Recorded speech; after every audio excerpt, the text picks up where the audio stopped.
Graça e paz, queridos. Aqui quem fala é o pastor Eduardo Richard, sou pastor do Ministério Toque da Trombeta, um ministério novo, um ministério ainda em fase de implantação, todavia um ministério com fortíssimo compromisso com a verdade do Evangelho. Um ministério que tem aí o reconhecimento, o amparo jurídico, total apoio da Convenção Independente das Assembleias de Deus no Brasil e exterior, a CADB, amém? E sou o fundador e professor do Exame e Análise das Sagradas Escrituras, o EASE. E estou gravando esse vídeo para dar aqui continuidade à nossa série de reflexões bíblicas, a palavra pela palavra, nada a mais além da palavra. Na sequência, este é o 6º vídeo, nós vamos aqui falar sobre o tópico temático pentecostalismo desequilibrado. Lembrando que, na definição popular do termo, eu sou pentecostal. Por que digo isso? Porque creio nos dons concedidos pelo Espírito Santo e creio na atualidade desses dons, bem como na manifestação desses dons. Eu creio.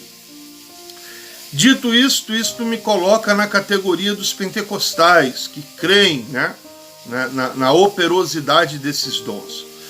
E quero aqui deixar bem claro que o propósito desse vídeo não é falar mal do movimento pentecostal genuíno, bíblico.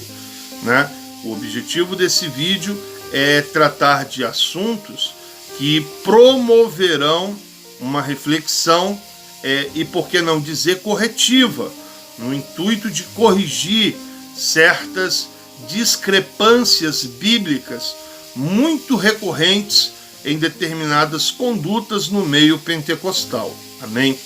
Para isso, amados, eu gostaria de te convidar, você que me assiste, primeiramente que Deus abençoe sua vida, sua família, seu ministério, seu trabalho e seus projetos, e que o Espírito Santo de Deus, à luz da gloriosa palavra do Senhor, traga revelação, entendimento, sabedoria do céu sobre sua vida ao tempo em que estaremos aqui refletindo, examinando e analisando a Sagrada Escritura. Abra sua Bíblia lá em 1 Coríntios, primeira carta do apóstolo Paulo aos Coríntios, capítulo 12, logo no versículo 1. Esse versículo é um texto muito conhecido e até muito citado nos vídeos anteriores, amém? E diz assim, Paulo escrevendo aos Coríntios, ele diz: acerca dos dons espirituais, não quero, irmãos, que sejais ignorantes, ok? Já gravei aqui um vídeo falando sobre a ignorância bíblica e os manipuladores da fé.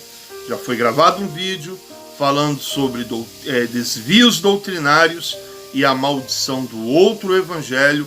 Lembrando que esse é o 6º vídeo, e se você ainda não assistiu, assista a primeira, a segunda, a terceira, a quarta, a quinta e esta 6ª parte do vídeo, para que você possa ter uma compreensão do todo, do que se propõe esta reflexão por tema central, a palavra pela palavra, nada a mais além da palavra.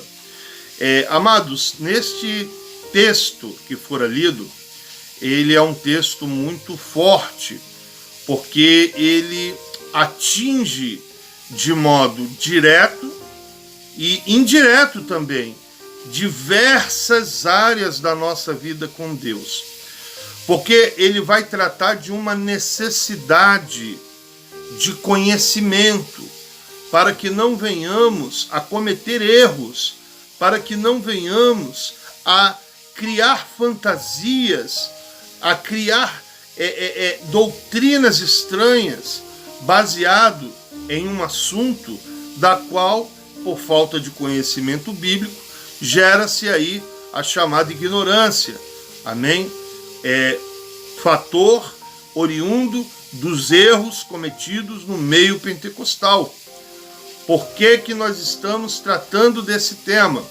Porque o tópico temático pentecostalismo desequilibrado? Porque grande parte do movimento pentecostal que se vê hoje, primeiro, está longe de ser aquilo que foi nas suas origens. Segundo, grande parte tem um conhecimento tão raso, tão superficial das Escrituras, que chega ao ponto de desconhecer o poder de Deus na sua essência, na sua revelação bíblica, dando margem a fantasias, a loucuras da mente humana, a imaginações fora da palavra, trazendo danos à comunicação da verdade do Evangelho. E preocupado com isto, e se entendemos que Paulo estava ali escrevendo debaixo da direção, debaixo da inspiração, sendo guiado pelo Espírito Santo, podemos aqui então dizer que esta não era uma preocupação meramente humana do coração do apóstolo, mas era uma preocupação fruto de um reflexo do que se tratava ali no coração de Deus para a vida do seu povo. E Paulo vai dizer, olha, irmãos, acerca dos dons espirituais, não quero, pois, que sejais ignorantes. Dá para entender a preocupação do apóstolo. Por quê, amados?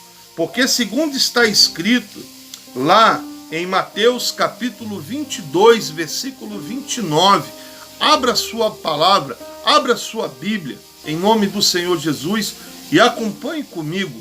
Mateus 22, 29 diz assim: Jesus, porém, respondendo, disse-lhes: errais, não conhecendo as Escrituras, nem o poder de Deus. Quando Jesus disse errais, não conhecendo, Jesus, em trocadilhos de palavras, está dizendo que, olha, o erro de vocês se resume à falta de conhecimento das Escrituras, ou seja, ignorância bíblica. E o fato de vocês não conhecerem as Escrituras remete ao segundo erro automático, consequente, que é o desconhecimento do poder de Deus. Quem não conhece a Escritura não tem condições de compreender, à luz da palavra, o poder de Deus. Quem não conhece a Escritura não tem condições de discernimento, não tem condições de distinguir o que é e o que não é de Deus. Por isso, por isso, o apóstolo Paulo está preocupado aqui na carta, porque ele sabe que a falta de conhecimento gera heresias, gera doutrinas estranhas, gera argumentos fora da palavra, como esses que a gente vê por aí, que nem tudo está escrito, que muita coisa do que está escrito você não tem que dar ouvido porque foi o homem que escreveu, ou quando não se tem argumento para se explicar a questão, põe-se, né, a culpa no chamado mistério. É mistério de Deus, mistério não se explica. Irmão, em nome de Jesus, vá para a palavra. Jesus disse lá em João 7, 38, se eu não estiver equivocado, aquele que crê em mim, como diz a Escritura. Para de se guiar por A, por B, por C. Não, porque o meu pastor é o profeta das revelações profundas. Quero te dizer que não é segundo o seu pastor, não é segundo o profeta, é segundo a palavra. É conforme está escrito na palavra. Aquele que crê em mim, como diz a Escritura, segundo a Escritura. E se o pastor, o evangelista, o pregador, o professor ensina qualquer doutrina estranha à Escritura, que não tem base bíblica, que prejudica a verdade comunicada no Evangelho, automaticamente você não deve dar ouvidos. É o que diz a palavra. Amém? Paulo está preocupado. Paulo está muito preocupado, podemos assim dizer, que ele vai escrever acerca da manifestação dos dons espirituais, acerca da natureza dos dons espirituais, acerca da essência espiritual dos dons. Eu estou aqui abrindo um leque para que você compreenda, tenha uma visão mais ampla do que quer dizer acerca dos dons espirituais. Não quero que sejais ignorantes. A falta de conhecimento leva a erros, leva a doutrinas estranhas, leva à aceitação de aberrações, quando não extra-bíblicas, totalmente antibíblicas, e precisamos estar muito atentos a tudo que se manifeste como sendo de Deus. Temos que estar atentos, porque esse é uma frase que em meus vídeos eu faço questão de citar sempre. John Owen disse que o Espírito Santo de Deus não se manifesta, não opera, ele não atua na igreja de outro modo que não seja conforme a Sagrada Escritura. Aí tem um povo que fala, não, mas onde o Espírito Santo de Deus está, ali é a liberdade. Primeiro, pelo amor de Deus, vai ler a Bíblia. Não é esse tipo de liberdade que o texto ali está falando. Se você que está me assistindo ouviu alguém te ensinar dessa forma, não é isso que o texto bíblico diz. O que o texto bíblico se refere quando é mencionado que aonde o Espírito de Deus está, ali é a liberdade que ali está falando é a libertação das amarras do pecado. É libertação, é liberdade do pecado. É liberdade proveniente da libertação em Cristo Jesus.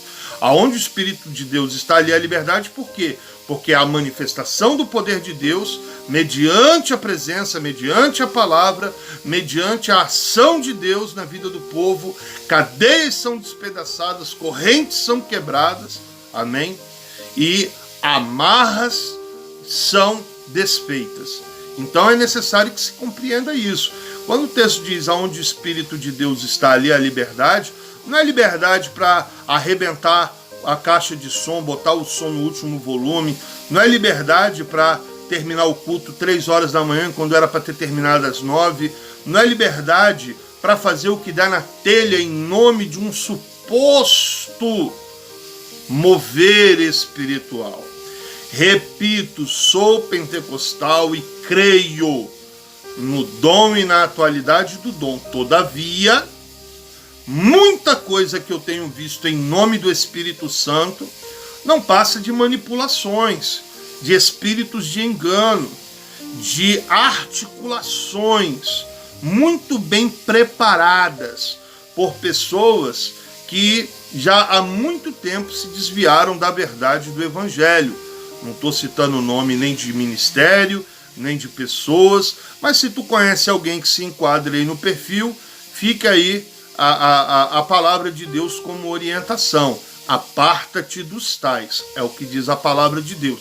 Aconselho que você assista o 1º, 2º, 3º, 4º e o 5º vídeo, para que você tenha uma compreensão mais ampla do que eu estou tratando nesse 6º vídeo, ok?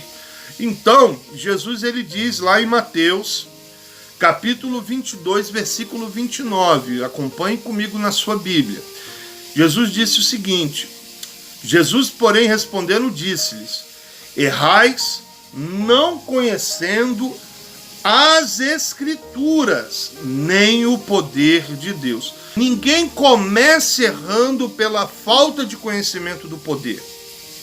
Quando Jesus ele cria uma ordem, ele estabelece uma ordem, ele diz que os nossos erros começam pela falta de conhecimento das Escrituras. Esta falta de conhecimento das Escrituras, consequentemente, nos leva a cometer erros pela falta de compreensão, de conhecimento, de discernimento do poder de Deus.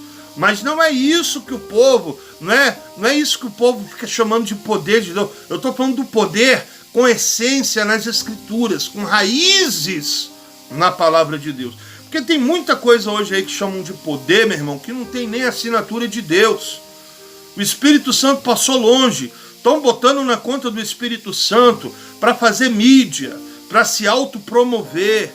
Como diz um certo cantor, que ele canta um trecho de uma música, que ele diz assim: falar em nome de Deus e afirmar para alguém que foi Deus quem falou. Mentir em nome de Deus e dizer que foi Deus quando Deus não mandou. Só para dizer que é profeta de Deus e receber elogio de alguém. Mentir em nome de Deus e em nome de Deus diz o que não convém. Pois é desse jeito que está acontecendo nos nossos dias. Tem muita gente fazendo mídia, usando o nome do Espírito Santo, dizendo que Deus falou quando Deus não falou. E, irmãos, estamos aqui na presença de um Deus vivo.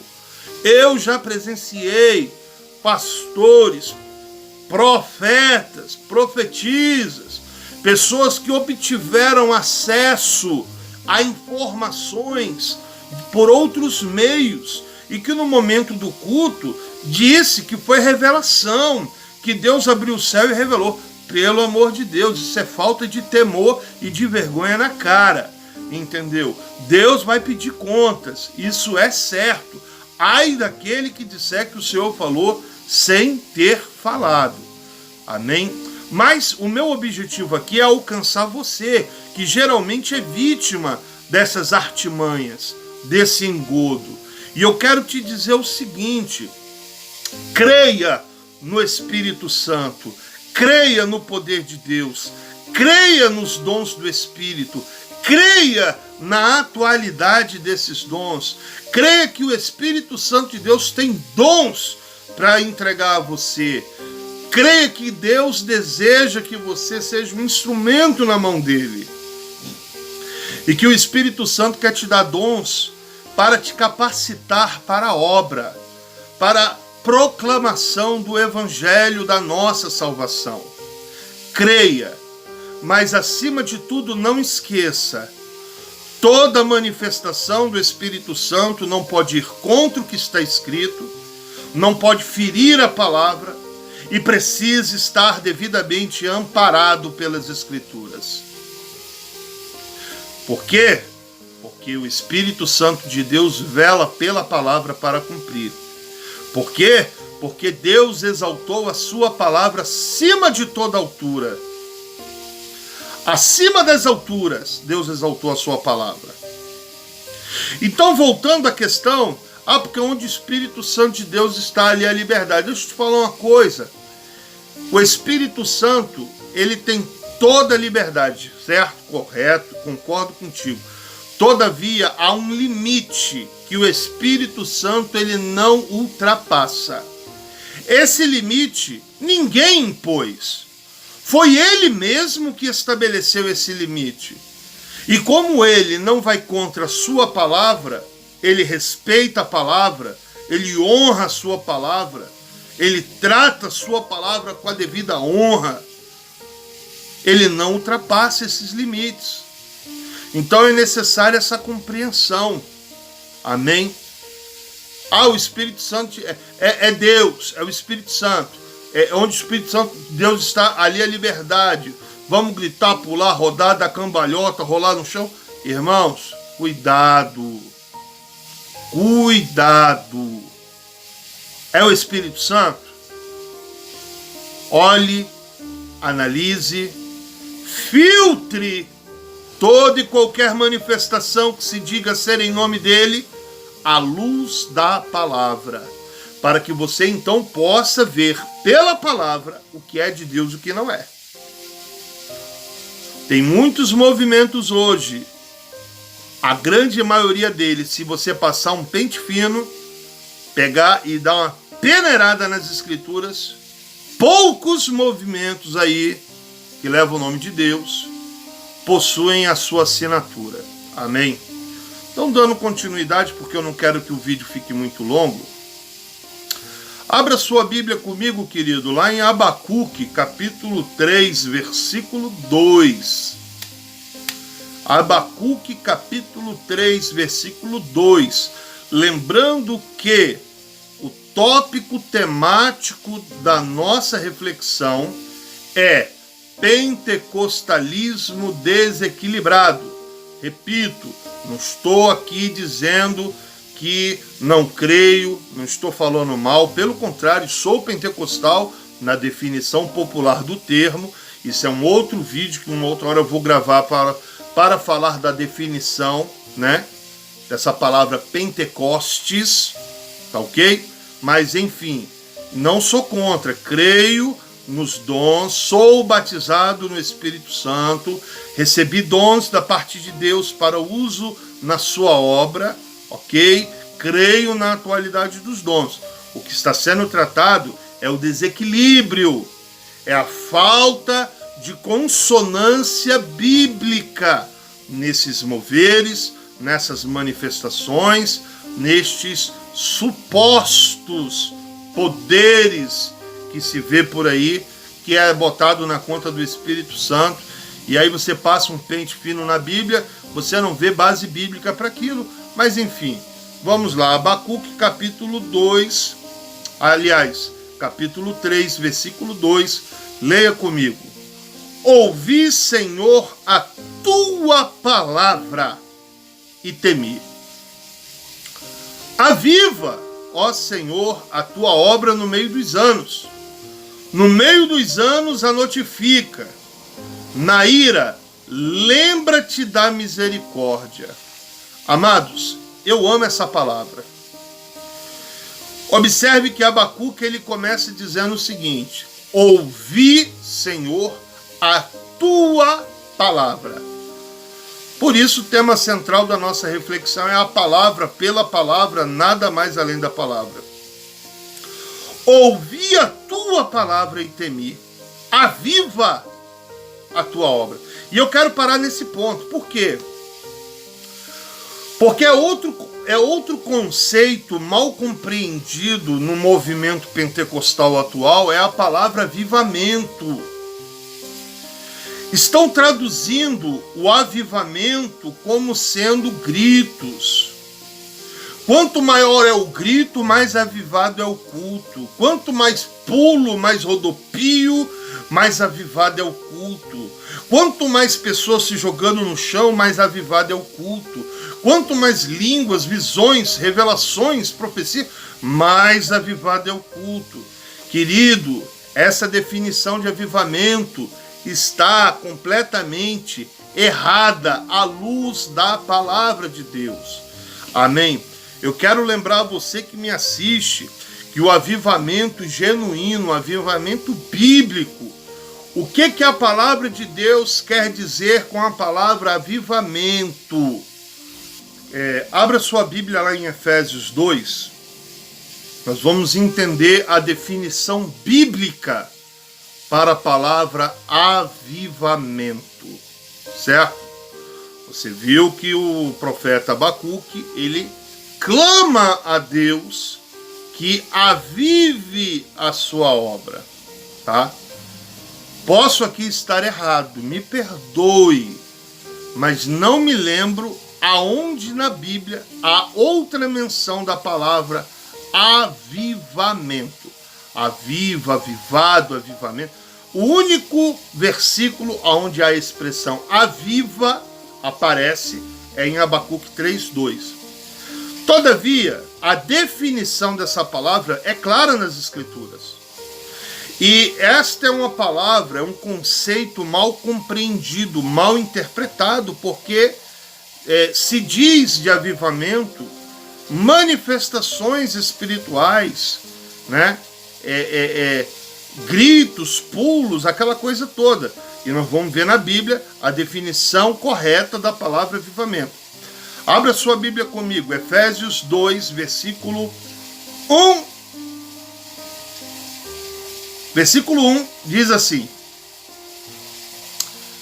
E vos vivificou, estando vós mortos em ofensas e pecado. Pronto.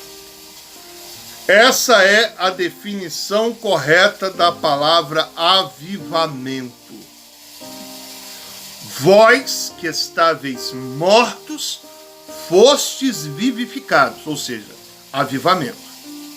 Então, quando eu peço a Deus que traga um avivamento na igreja, primeiramente, esta palavra, ela vai apontar para salvação de almas.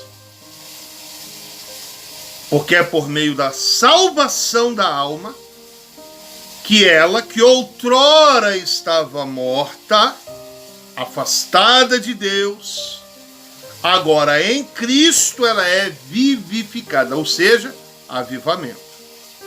Então, é preciso compreender isso. Porque tem muita gente aí falando de avivamento como se fosse manifestação de línguas, visão, revelação, profecia. Grande culto do avivamento, profeta fulano, marreta de fogo, ressonância magnética, revela tudo, até CPF e tal.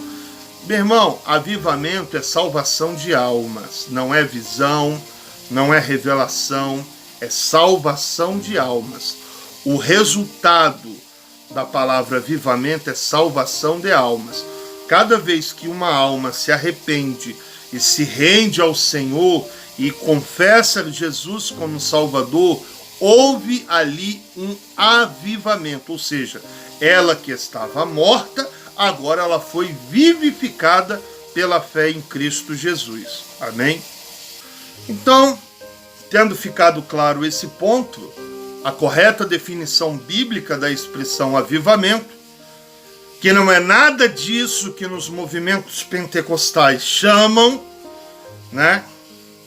Porque, aliás, não só a palavra avivamento, existem várias definições no meio pentecostal que, cá entre nós, deveriam ser reavaliados à luz da palavra de Deus.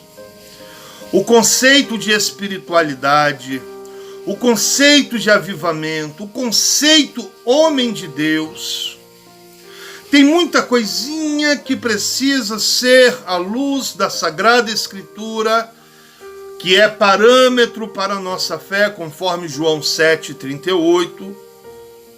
Muitas coisinhas precisam ser revistas para uma melhor compreensão e para que não venhamos a errar e não venhamos a cometer erros que possam prejudicar a comunicação da verdade.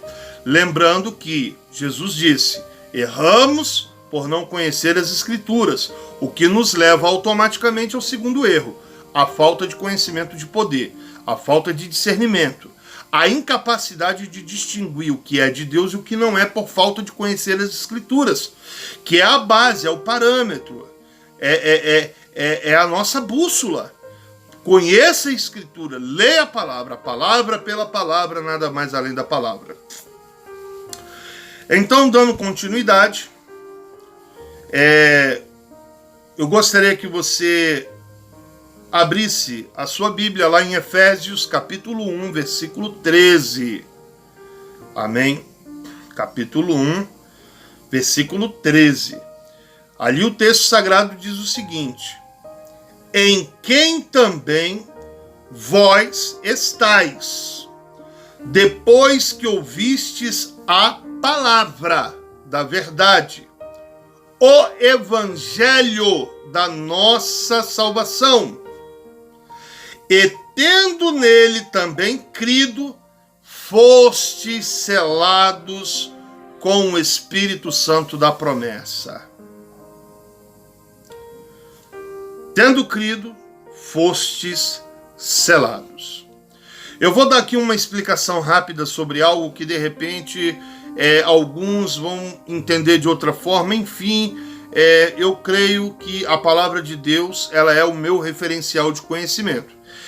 Entenda bem, querido, você que está buscando o batismo com o Espírito Santo e por falta de uma orientação, por falta de uma instrução, você tem até agido como se você não tivesse o Espírito Santo, porque você não fala em línguas, porque você é isso ou aquilo. Deixa eu te explicar uma coisa. Lá em Efésios capítulo 1, versículo 13, que foi o texto que nós acabamos de ler, é claro, o texto diz que uma vez que você creu, em quem também vós estáis, depois que ouviste a palavra da verdade, o evangelho da vossa salvação, e tendo nele também crido, fostes selados com o Espírito Santo da promessa. É outro ponto que causa no meio pentecostal um certo desconforto e um certo conflito. E por que não dizer uma certa opressão? Porque leva aqueles que são leigos na palavra, aqueles que são mais incautos, né? Ou aqueles que são ignorantes mesmo, não é no sentido pejorativo que eu digo isso, é no sentido de falta de conhecimento, leva a pessoa a um grande conflito, porque ela acha que só tem o Espírito Santo quem fala em línguas. O texto está dizendo que se você creu, se você recebeu, se você entregou a sua vida a Jesus e recebeu, abraçou o evangelho da vossa salvação, você foi selado com o Espírito Santo da promessa. Ok? Eu quero lembrar aqui que os discípulos, os apóstolos, eles não receberam o Espírito Santo no dia de Pentecostes. Ali foi um revestimento que eles receberam. Eles receberam o Espírito Santo ainda quando Jesus não havia sido ainda assunto aos céus.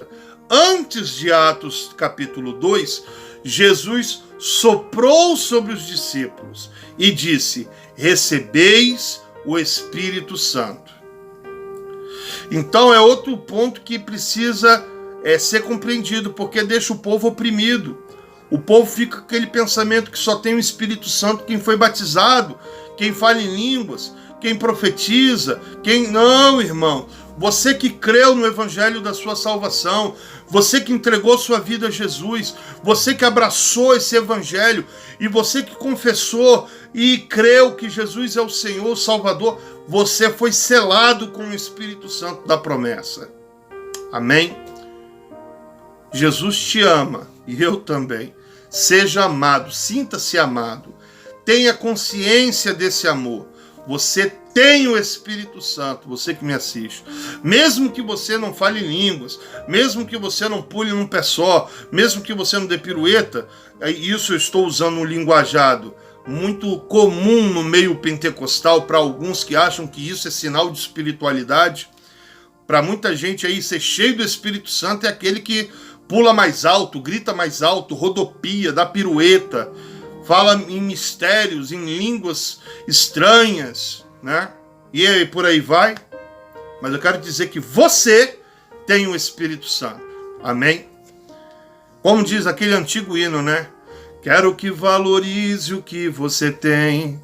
Você é um ser, você é alguém tão importante para Deus.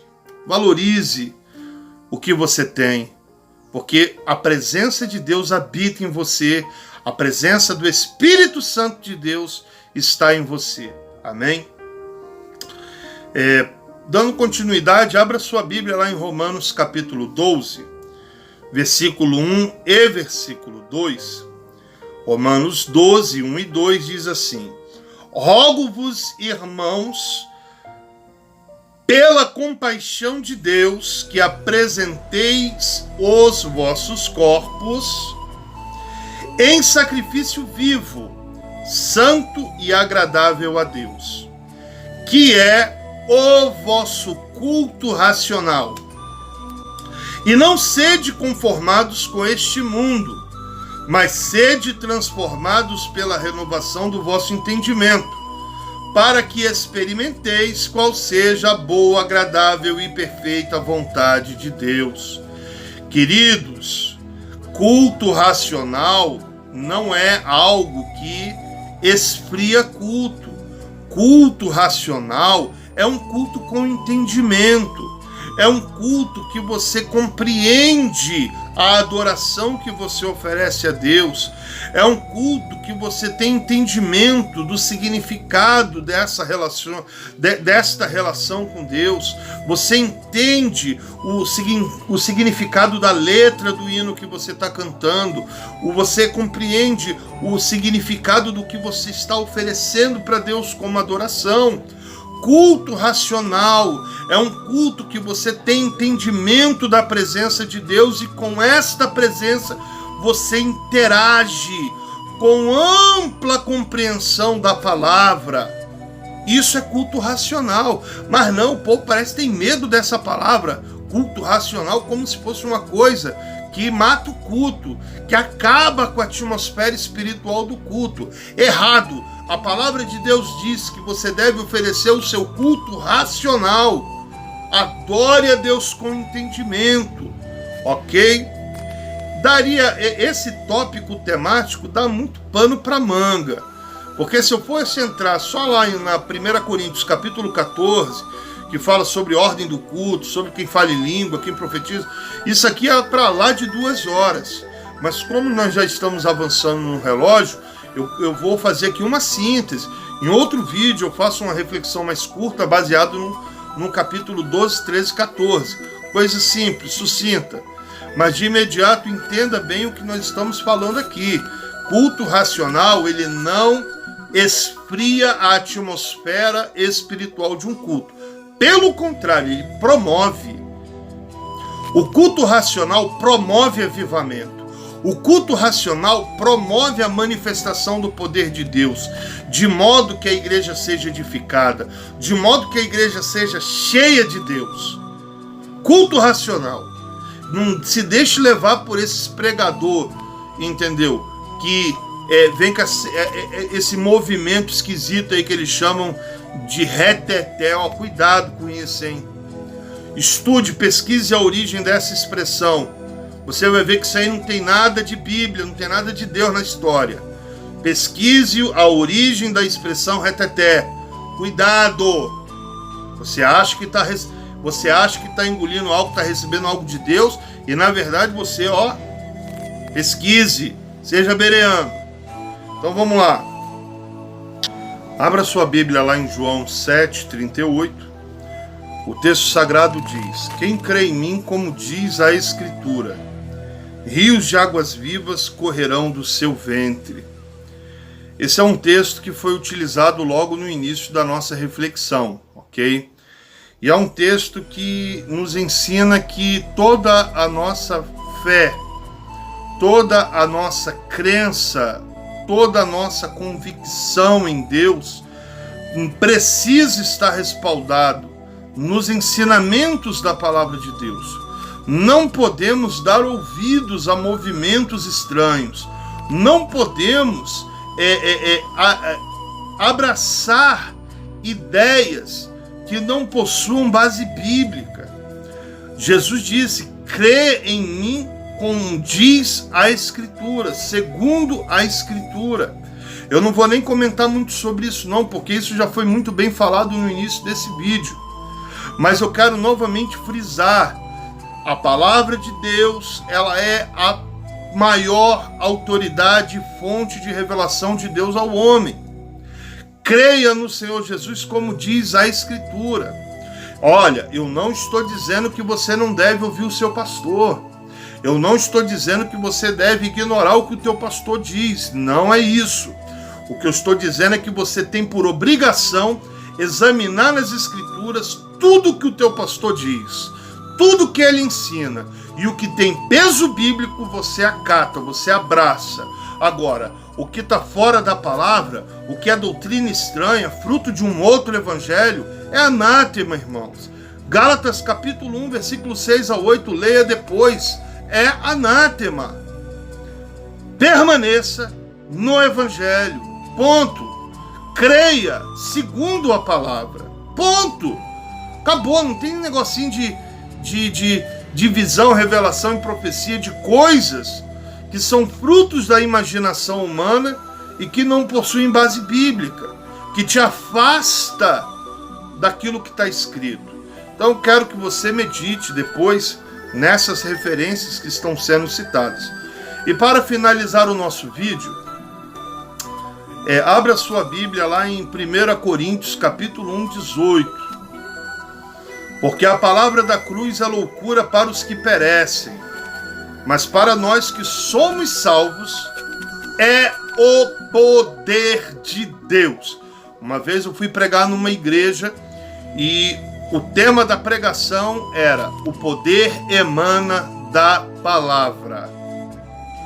Você que quer ser cheio do poder, você que tem uma intimidade tremenda com Deus, se você despreza a palavra, se você acredita que você não precisa conhecer as Escrituras, eu quero te dizer que você já começou mal a sua caminhada.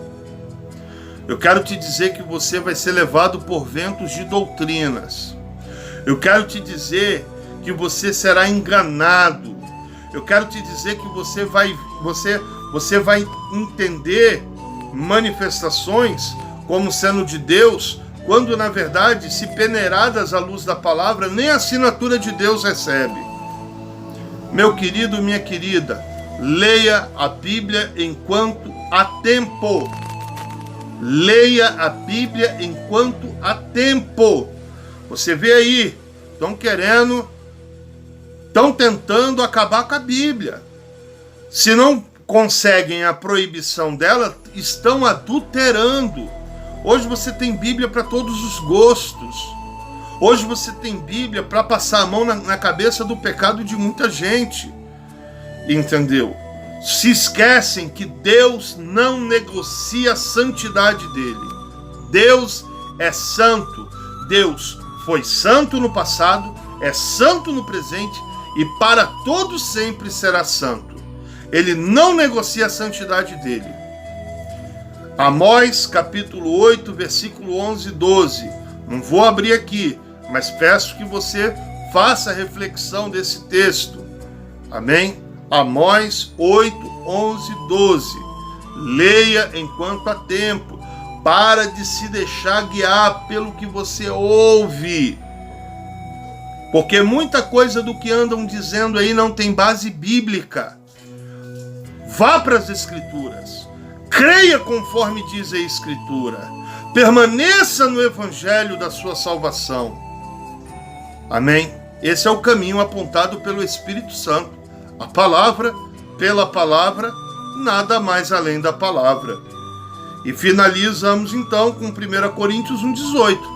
Paulo diz: para os que perecem, a mensagem da cruz é loucura, mas para nós que somos salvos, para aqueles que conhecem as Escrituras, é o poder de Deus. Então eu quero deixar essa palavra para sua reflexão. Eu sou o pastor Eduardo Richard, fundador e professor do Exame e Análise das Sagradas Escrituras, pastor do Ministério Toque da Trombeta, um ministério reconhecido, apoiado pela Convenção Independente das Assembleias de Deus no Brasil e exterior. Que Deus abençoe a todos.